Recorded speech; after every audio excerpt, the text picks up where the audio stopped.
The 10th Alex Rider book isn't really an Alex Rider book. It's a prequel which tells the life story of Yassen Grigorovich, the assassin villain who appeared prominently in books 1 and 4. I wish I had read this one right after book 4 because I forgot some of the Yassen stuff from early on in the series. Book 4 was over 1,000 pages before book 10. Argo Funk Book Review, Argo Funk Book Review. Shortly before the end of book 1, Yassen gets instructions to kill Alex Rider. As we know, Yassen ignores these instructions and kills Harold Sale instead. If you didn't know that, then why haven't you read book 1? Don't start reading the series at book 10. Yassen was born as Yasha Grigorovich in an obscure Russian town named Ostrov. The town was made to support a chemical factory.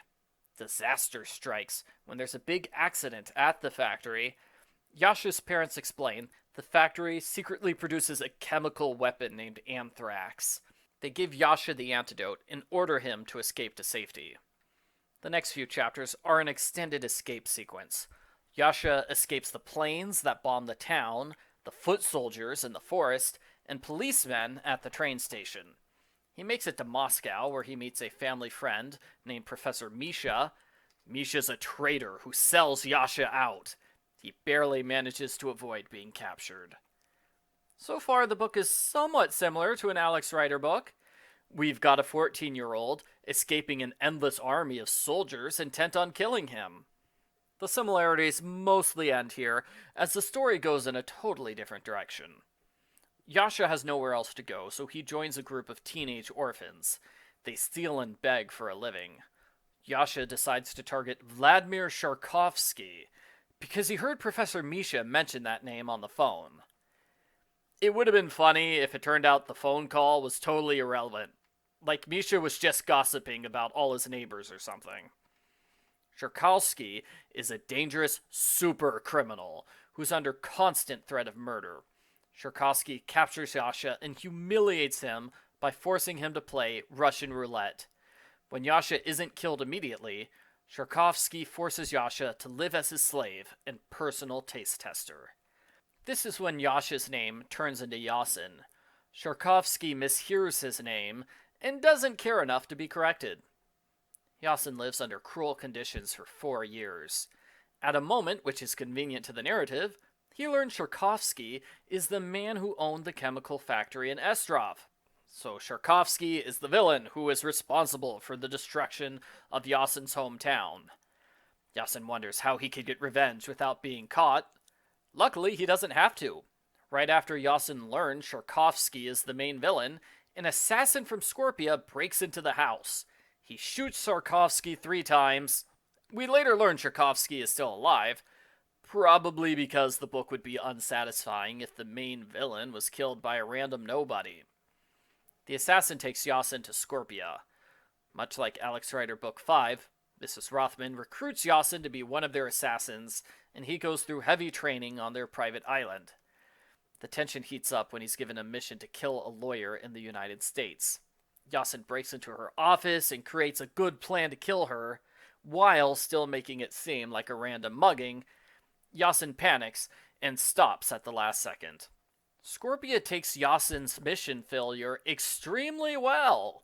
From what we've seen of Scorpia in the other books, they would have killed Yassen at least twice by now. I think he has plot immunity because he's the narrator. Scorpia gives Yassen another chance in the form of a new partner named John Ryder.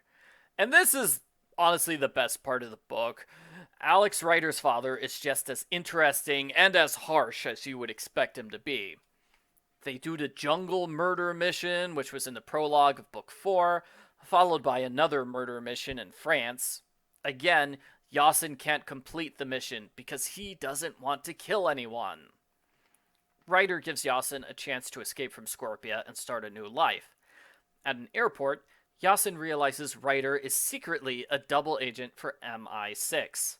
Ryder has purposely set him up for failure in order to weaken Scorpia.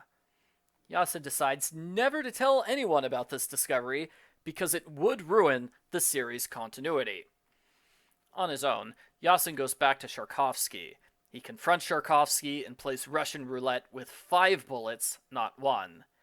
When he doesn't die immediately, Yassen takes this as a sign he's destined to be a great assassin. So he kills Sharkovsky and leaves. The end. Postbook Follow-Up. I thought this was a good thriller. It's well written, and it's not limited by the fact that it's a prequel story. The fact that it's a first-person narrative makes it feel pretty different from the rest of the series.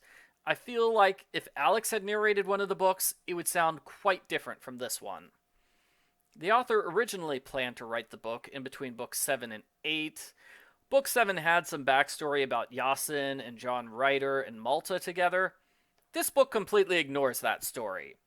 Some readers were upset about that continuity snarl, while I had totally forgotten about the whole Malta business, so it didn't bother me.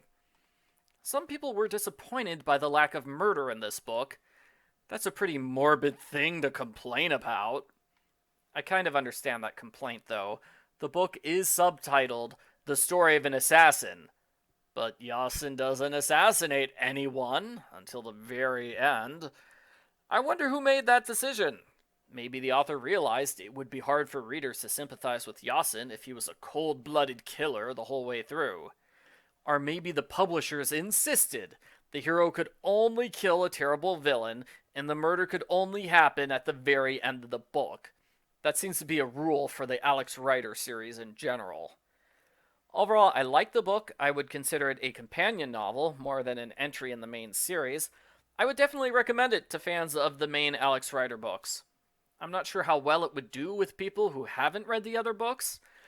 I think they would be less impressed than Alex's fans, but they probably wouldn't hate it or anything. It's a decent thriller. I give Alex Rider number 10, Russian Roulette, an 8 out of 10.